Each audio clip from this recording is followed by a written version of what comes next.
Hello, it's Gabby here for you. Before we jump onto this week's podcast, I just want to let you know about 2 ways that you can work with me. First of all, I do one-to-one coaching and I do that via Zoom, so we can jump on a Zoom call at a time to suit you. The second thing I've got for you is an online coaching course that's 12 modules that you can download straight away now. There will be a link somewhere around these podcast notes.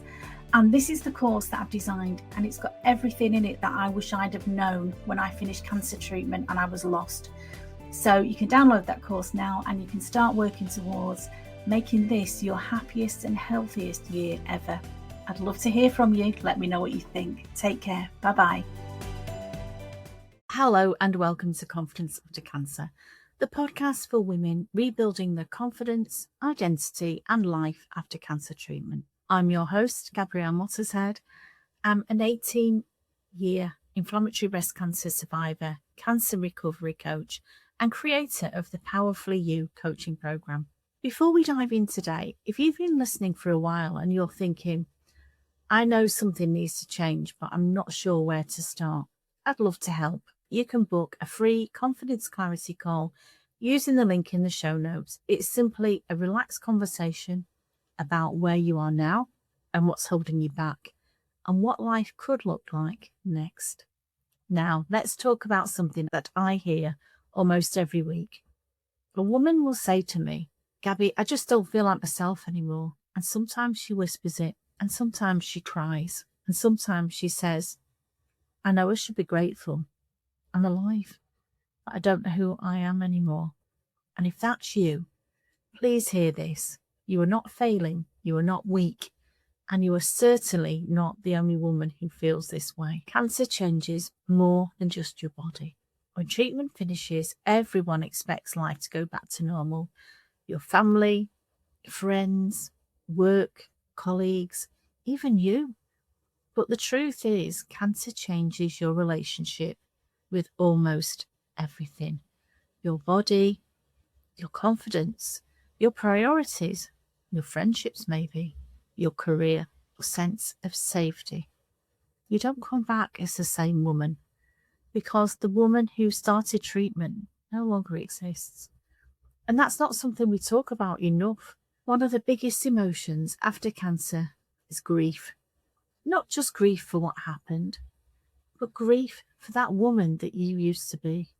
You might miss the version of yourself who had endless energy, who could say yes to everything, who didn't think twice about booking holidays 6 months ahead, who trusted her body, who wasn't constantly scanning for symptoms.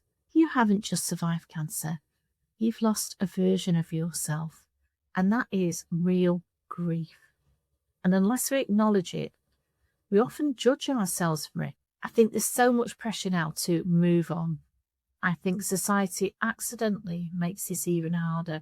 People celebrate when treatment finishes, quite rightly, but the cards stop arriving.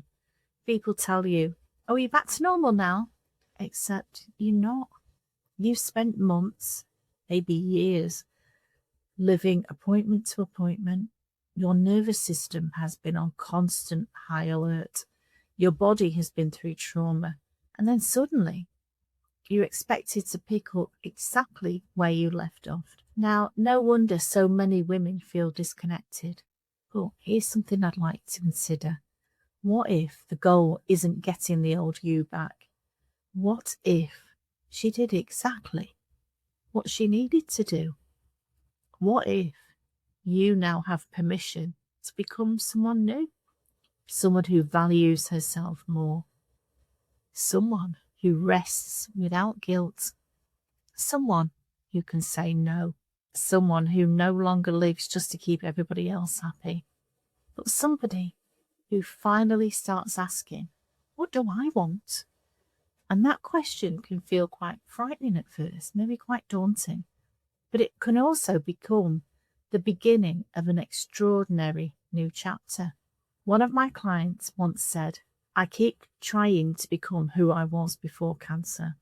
And I asked her, but what if that woman has already done her job? And she sat quietly for a few moments and then smiled through tears because she'd never considered that perhaps she wasn't supposed to go backwards. She was supposed to grow forwards. And that conversation changed everything. Instead of chasing her old life, she began creating a new one. And healing after cancer isn't about pretending that everything is fine. It's about rebuilding confidence, one decision at a time, trusting yourself again, learning to listen to your body instead of fighting it, maybe creating healthier boundaries, could be choosing relationships that support you.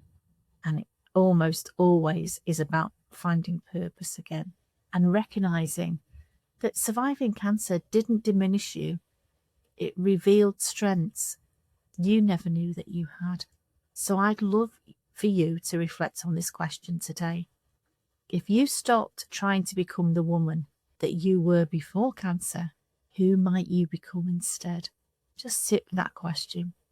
Write about it if you like journaling. Talk about it if you've got somebody you can talk to. But don't rush the answer.